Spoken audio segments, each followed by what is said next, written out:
Alors oui, je suis d'accord avec vous, tout va vite, tout va beaucoup trop vite dans le monde de l'intelligence artificielle, puisque GPT-5 est sorti il y a quelques jours à peine, et comme vous le voyez à l'écran, eh bien aujourd'hui on va parler de ChatGPT-6. Pourquoi ?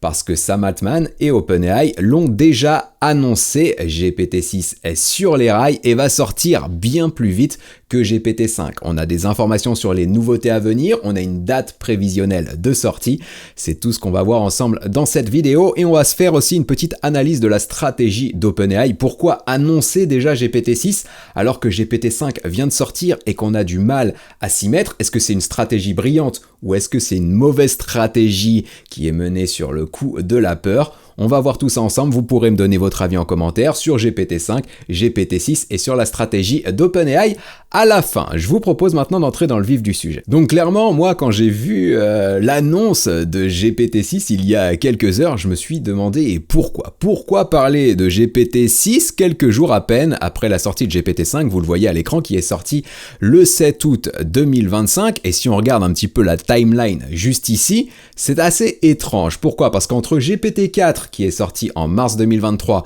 et GPT-5, on a dû attendre 2 ans et 4 mois. On a eu une sortie le 7 août 2025, comme je le disais à l'instant, et 2 semaines après, eh bien OpenAI et Sam Altman sont déjà en train de nous faire la promotion de GPT-6. Et en fait, vous avez sans doute vu passer ça sur les réseaux sociaux, la sortie de GPT-5, eh bien, elle ne se passe pas comme prévu. Et ce qui s'est passé il y a quelques jours, et on en a eu écho juste hier, eh bien, c'est que Sam Altman a organisé à San Francisco un petit dîner avec quelques journalistes tech triés sur le volet et s'est complètement lâché sur GPT-5 et donc sur GPT-6. Et il l'a admis dans la citation qui est juste ici, que vous pourrez retrouver dans un article de The Verge ou encore un article d'Emerge que je vous mettrai en lien dans la description, vous allez avoir toutes les pépites de Sam Altman. Eh bien il le dit, on a totalement foiré certains aspects du déploiement de GPT-5, et donc pour comprendre GPT-6, eh bien on va revenir sur ça. Vous allez pouvoir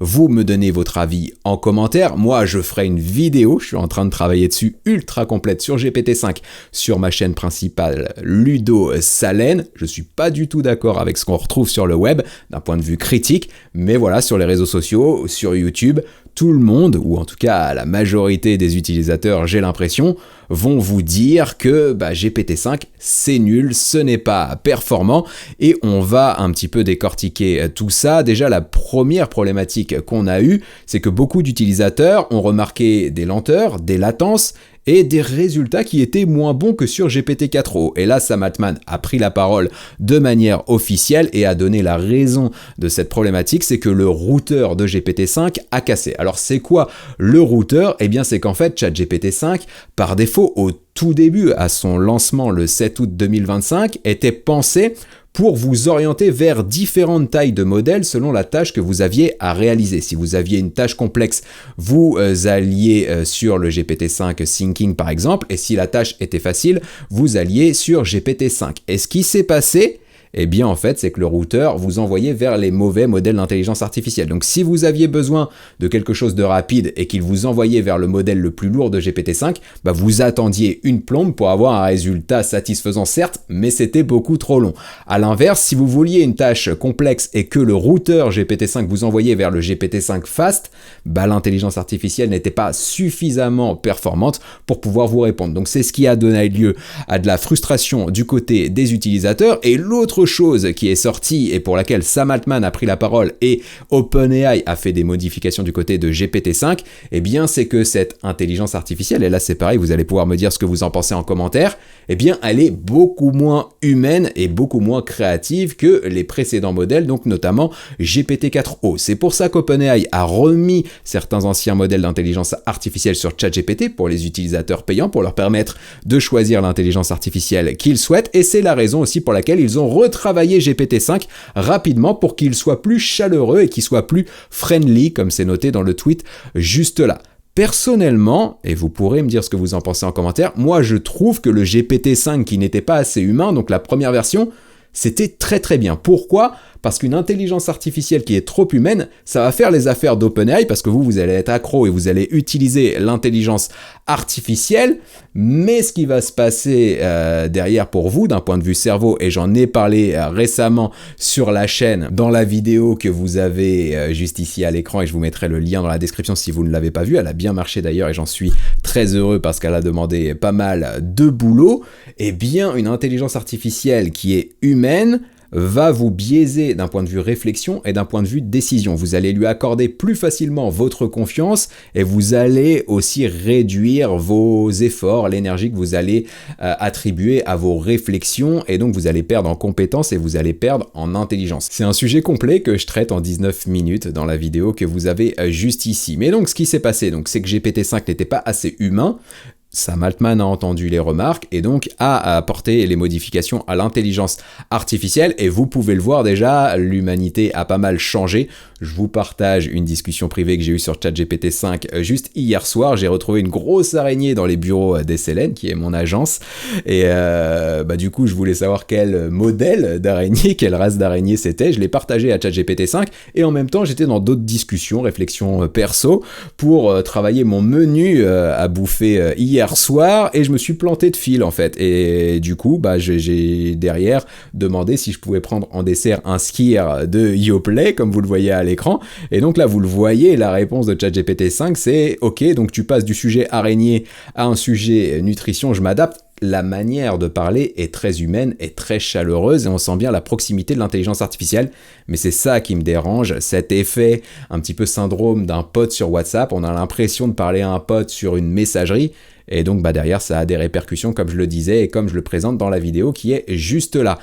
Là où ça va quand même très très loin, et c'est là qu'on voit les dérives d'une intelligence artificielle très humaine, c'est qu'il y a eu beaucoup de fils sur Reddit qui évoquent la relation de certains utilisateurs, la relation amoureuse qu'ils entretiennent avec l'intelligence artificielle. Donc là, vous avez quelques fils Reddit que vous allez facilement retrouver sur Internet, et dans ces fils, au moment de la sortie GPT-5, eh bien, il y a pas mal d'utilisateurs qui se sont révoltés, qui se sont indignés en indiquant parfois, de manière assez extrême, qu'OpenAI avait tué leur conjoint, avait tué leur amoureux ou leur amoureuse. J'ai trouvé ça quand même assez étrange, mais pour le coup, c'est des dérives qui peuvent exister, donc c'est très extrême comme dérive, mais nous, tous, et posez-vous, réfléchissez à votre utilisation de l'intelligence artificielle, on va avoir tendance, si on l'utilise très très fréquemment, à penser inconsciemment, certes, qu'on est en train de parler à un humain, à un pote sur une messagerie, et ça pose quelques problèmes. Et donc,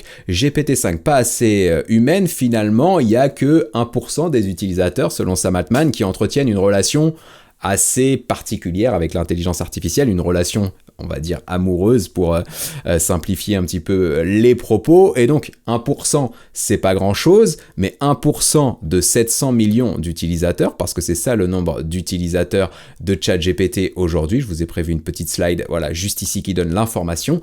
ChatGPT a fait x4 sur son nombre d'utilisateurs en à peine un an, et donc il y a 700 millions d'utilisateurs actifs chaque semaine sur la plateforme, et donc 1% de 700 millions, ça nous fait 7 millions d'utilisateurs pas contents par rapport aux modifications de GPT-5 qui est plus robotique que GPT-4, et donc 7 millions de personnes sur Internet, ça peut faire beaucoup de bruit et ça peut déclencher un bad buzz. Et donc, comme on le voit juste ici, eh bien Sam Altman a bien indiqué qu'il ferait le nécessaire pour changer, et donc lors de ce repas à San Francisco, une des pépites qu'il a faites, c'est qu'il a avoué aux journalistes donc qu'il s'était planté dans plusieurs parties du déploiement de GPT-5 et qu'ils avaient appris finalement devant le fait accompli ce qu'était de sortir une mise à jour d'un produit qui est utilisé par des centaines de millions de personnes. Faut aussi se remettre un petit peu dans le contexte d'OpenAI. ChatGPT est sorti fin 2022, donc il n'y a même pas 3 ans pour le moment. À l'époque, il y a eu très rapidement 1 million d'utilisateurs, mais ça reste 1 million d'utilisateurs.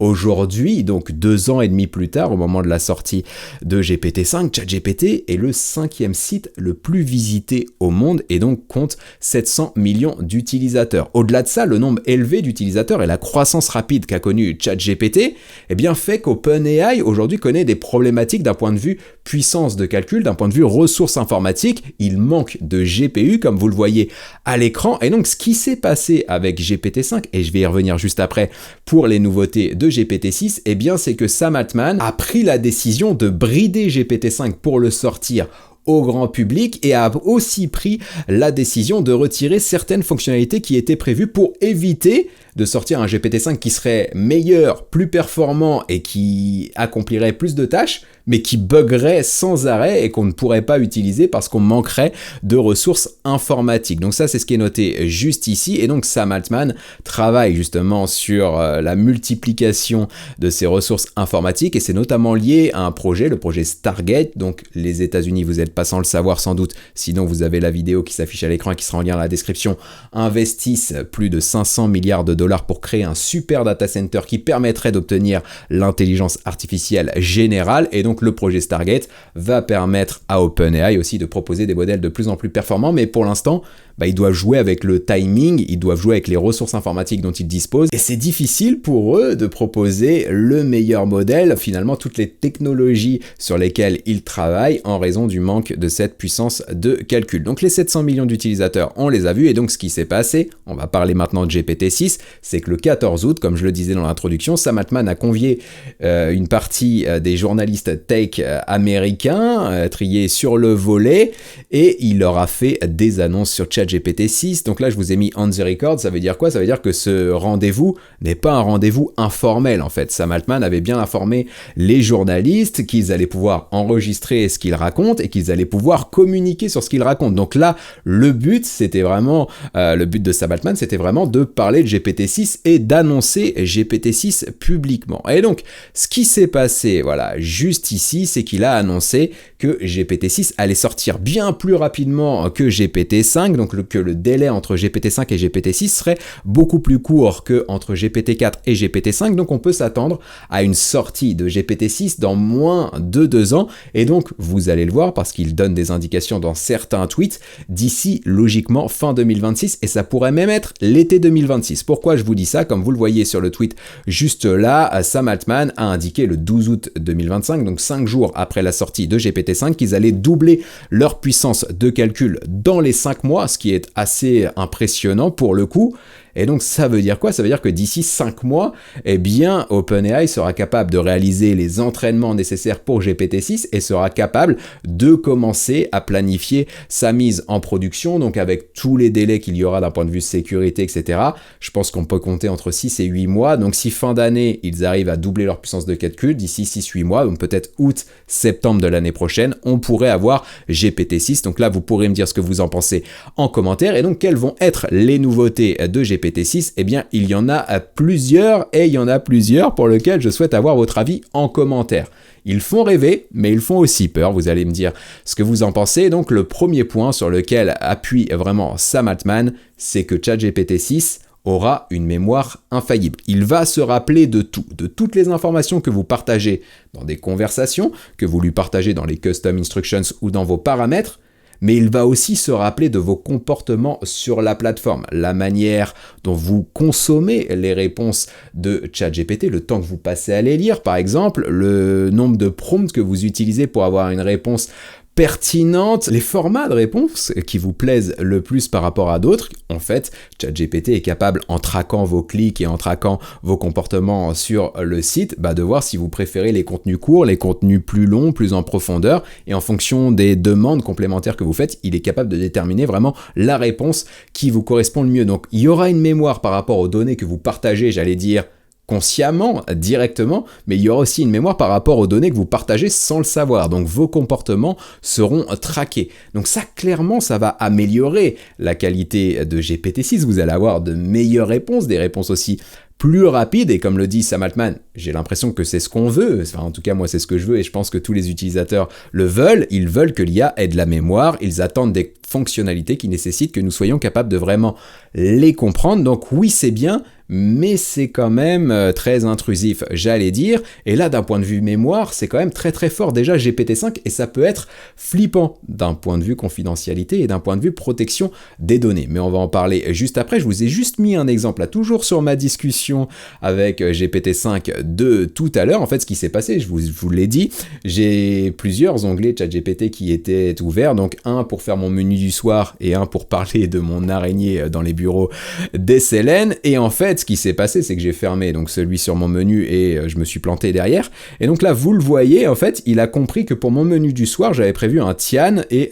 du poulet. Donc il l'a bien remis juste ici. Donc il s'est rappelé même des petits détails comme ça que je venais d'avoir dans une discussion il y a 10-15 minutes au préalable. Donc c'est vraiment une évolution dans ChatGPT Memory. Rappelez-vous, quand cette fonctionnalité est sortie, c'est nous qui demandions à ChatGPT quelles informations il allait garder en mémoire. On lui partageait, on lui disait garde ça en mémoire et il le gardait. Après, ça a évolué. Au début de l'été, ChatGPT Memory est devenu quand même plus indépendant, plus autonome et il a commencé à se rappeler de certaines informations, mais uniquement des informations cruciales, pas des informations temporaires. Là, il commence à se rappeler de tout, et ça va être bien plus fort quand GPT-6 va sortir. Mais voilà, attention à tout ça, pourquoi ? Parce qu'il y a des dangers pour votre confidentialité, pour la confidentialité, pour la protection de vos données, surtout que Sam Altman, lors de ce même repas, a admis que ChatGPT avait une petite problématique, c'est que tout ce qui était memory, tout ce qui était mémoire, n'était pas chiffré, donc n'était pas sécurisé et pouvait être exposé à des hacks, à des vols de données. Et donc là, ça m'a fait penser à une information qui est sortie là aussi il y a quelques heures du côté de chez Grok, donc l'intelligence artificielle d'Elon Musk. On a 370 000 conversations qui ont été exposées sur Google, des conversations qui étaient privées et que les utilisateurs ne souhaitaient pas partager, mais ils ont été référencés dans les résultats Google et donc on pouvait y accéder. Et il y avait vraiment des conversations qui étaient très étranges, qui étaient parfois très dangereuses. On parlait d'armes, on parlait d'attentats, etc., etc. Je vous mettrai le lien de l'affaire en description, vous pourrez aller voir ça en détail si vous le souhaitez, mais on peut envisager que demain sur ChatGPT, il y ait ce genre de problématique ou que je sais pas, des hackers viennent récupérer certaines données. Si c'est des données vraiment très personnelles, ça pourrait être problématique. Donc, est-ce qu'il fallait parler de ce problème de chiffrement de la mémoire ? Là, j'ai envie d'avoir votre avis en commentaire. Pourquoi ? Parce que, avec ça, Sam Altman a voulu jouer la transparence, il a voulu peut-être renforcer le côté open source qui était dans l'ADN d'OpenAI au moment de sa sortie et peut-être donner tort à Elon Musk qui pense que OpenAI n'est plus open source et vraiment, j'allais dire, manque de transparence finalement. Donc, est-ce qu'il a voulu ça ? Et c'est possible, je pense que c'était l'angle de communication. Mais là, ça peut poser des problématiques. Déjà, comme je le disais précédemment, ça peut donner des idées à des hackers qui souhaiteraient récupérer des informations qui valent de l'or pour le coup, parce que ce sont des informations qui peuvent être très très privées. Ou alors, ça peut aussi donner des idées et des billes à la concurrence qui va appuyer, j'imagine, dans les semaines à venir sur leur chiffrement, sur la sécurité des données sur leur plateforme. Je pense notamment à Google Gemini, on va en reparler juste après, ou encore à Claude. Et donc là, ça pourrait finalement être problématique pour OpenAI. Donc est-ce que Sam Altman a bien fait de parler de cette problématique de sécurité ou est-ce qu'il s'est tiré une balle dans le pied ? J'ai bien envie de lire votre avis en commentaire. L'autre nouveauté qu'on aura du côté de ChatGPT-6, c'est une ultra personnalisation de l'intelligence artificielle. Ce qui va se passer, c'est que GPT-6, comme vous le voyez juste ici, c'est noté, on a repris les propos aussi de Sam Altman lors de ce repas à San Francisco, lui pense que l'intelligence artificielle chez OpenAI doit être centriste, ne doit pas prendre parti, doit être la plus objective possible, mais il souhaite aussi que les utilisateurs puissent modifier ça, et donc là il prend l'exemple de la woke culture. Si vous souhaitez que GPT-6 soit woke, eh bien vous aurez un paramétrage pour lui indiquer d'être woke. Si vous souhaitez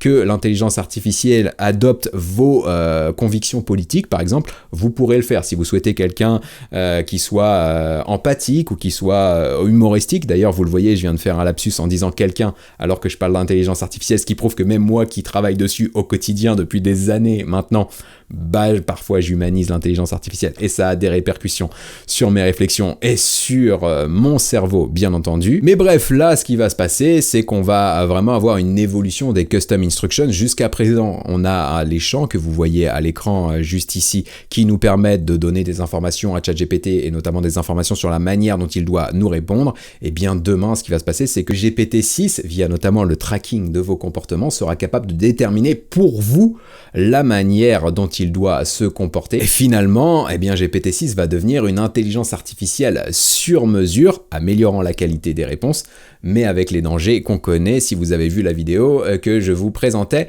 tout à l'heure. Le multimodal, je souhaitais revenir sur ce sujet, puisque si vous suivez régulièrement ce que je peux faire sur YouTube, j'avais fait une vidéo il y a quelques semaines maintenant annonçant l'arrivée de GPT-5, et dans cette vidéo, je vous expliquais notamment qu'il y aurait le son et qu'il y aurait la vidéo directement intégrée dans ChatGPT. Ça, pour le coup, c'était véritablement prévu, d'après les échos que j'avais eus de personnes qui sont très très proches de chez OpenAI.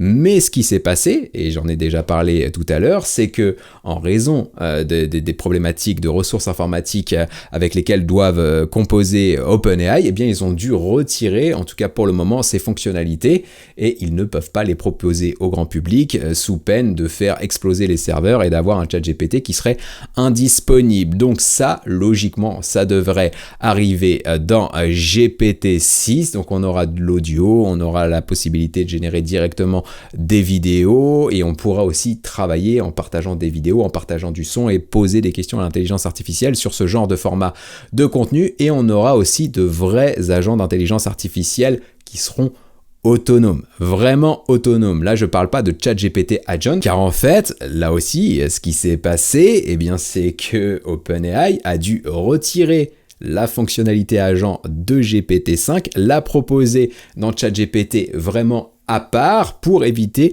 les problématiques de puissance de calcul dont je parle depuis tout à l'heure. Donc c'est la raison pour laquelle vous avez eu ChatGPT Agent mi-juillet et que vous avez eu GPT-5 plus tard début août. Et d'ailleurs, si vous activez la fonctionnalité de ChatGPT Agent sur votre ChatGPT, vous verrez qu'il n'y a plus écrit GPT-5 en haut de l'écran et que ce n'est peut-être même pas le modèle qui est utilisé pour ChatGPT Agent. On est peut-être sur le GPT-4o, là j'ai pas encore eu le temps de creuser depuis mon retour de vacances. Si vous avez l'information, vous pourrez me la donner en commentaire en complément de cette vidéo. Mais voilà, ce qui s'est passé, c'est qu'on a enlevé vraiment les agents de GPT-5 pour éviter les problématiques d'indisponibilité qui seraient liées à des limites de ressources informatiques. Et donc ça arrivera dans GPT-6. On aura vraiment des agents qui seront plus performants et qui seront plus autonomes et qui pourront travailler sur plus d'outils que ce que nous avons jusqu'à présent. Alors pour conclure la vidéo, la question que j'ai envie de vous poser, pourquoi ChatGPT galère? C'est vraiment le sentiment que j'ai à ce retour de congé en voyant un petit peu tout ce qui s'est passé et tout ce qui se passe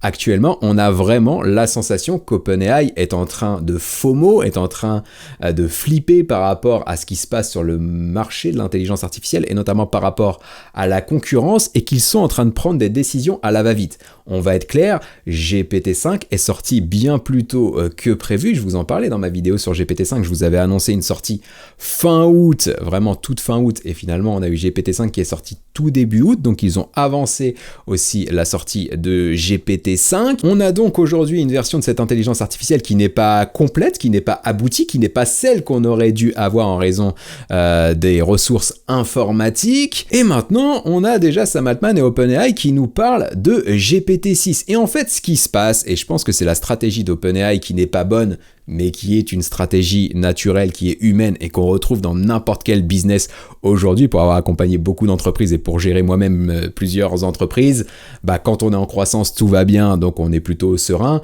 mais quand la croissance commence à se fragiliser et quand la concurrence commence à nous rattraper et qu'on les voit dans le rétroviseur, même si on sait qu'il faut garder son sang-froid et qu'il faut appliquer les stratégies qu'on a définies précédemment, en fait ça on va pas réussir à le tenir et on va partir dans la précipitation et on va prendre des décisions qui sont généralement pas les bonnes puisqu'elles sont prises sur le coup des émotions et non pas de manière rationnelle. Et donc ce qui se passe actuellement avec ChatGPT, c'est qu'ils ont une force, ils ont la plus grosse base d'utilisateurs, ça c'est un fait, on l'a vu précédemment avec les chiffres, et ils ont aussi un outil qui, pour le coup, est vraiment agréable à utiliser. L'humanité est au rendez-vous, la créativité est au rendez-vous, et la diversité des tâches qu'on peut mener avec cette intelligence artificielle est vraiment énorme par rapport à la concurrence. Donc on a OpenAI qui veut renforcer ce point fort, donc avec GPT-5, mais en même temps, ils veulent aller taper sur les concurrents. Donc, on a du Google Gemini qui, eux, se focalisent sur leur métier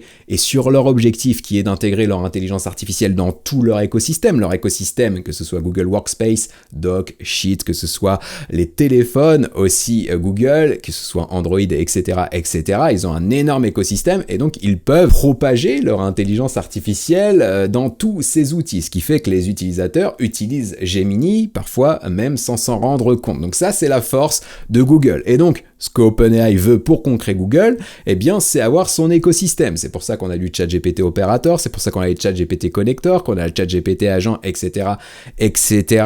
Mais pour l'instant, c'est un petit peu bancal de ce côté sur ChatGPT. Et puis de l'autre côté de la concurrence, on a Claude AI, Claude AI est très très bon en code, en développement, et ça clairement, je vais être un peu vulgaire, mais ça fait chier OpenAI, ça fait chier Sam Altman.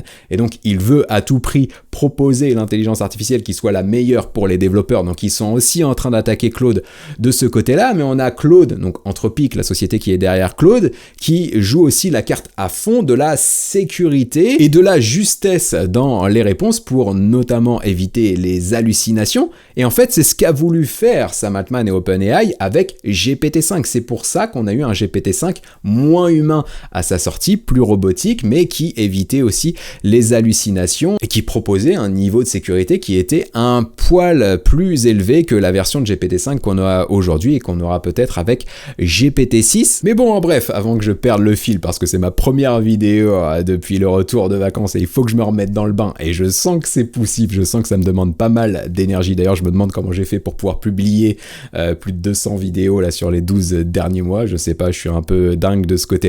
Je vois l'énergie que ça me demande aujourd'hui et je vois que ça y est, mon attention commence à filer, donc je vais pas vous garder plus longtemps. Mais ce qu'on doit retenir ici, c'est que vraiment ChatGPT a ses forces, mais qu'il souhaite aussi attaquer les forces de la concurrence. Et quand on fait ça, eh bien finalement, on disperse son énergie, on disperse ses ressources informatiques, mais aussi ses ressources financières, et généralement, eh bien, on se plante. Donc, est-ce que OpenAI va réussir à redresser la barre? Est-ce que GPT-6 va nous permettre d'oublier le fiasco GPT-5? Pour moi d'ailleurs, GPT-5 n'est pas un fiasco, c'est une très très bonne intelligence artificielle, mais je vous en parlerai sur mon autre chaîne. Voilà tout ce que je pouvais vous dire sur GPT-6. J'espère que cette vidéo vous aura plu. En tout cas, moi, malgré l'énergie que ça m'a demandé, malgré l'effort que ça m'a demandé, je pense que j'ai repris au moins 12 fois la vidéo parce que l'introduction ne me convenait pas, etc. Donc bref, comme je le disais précédemment, je me remets dans le bain.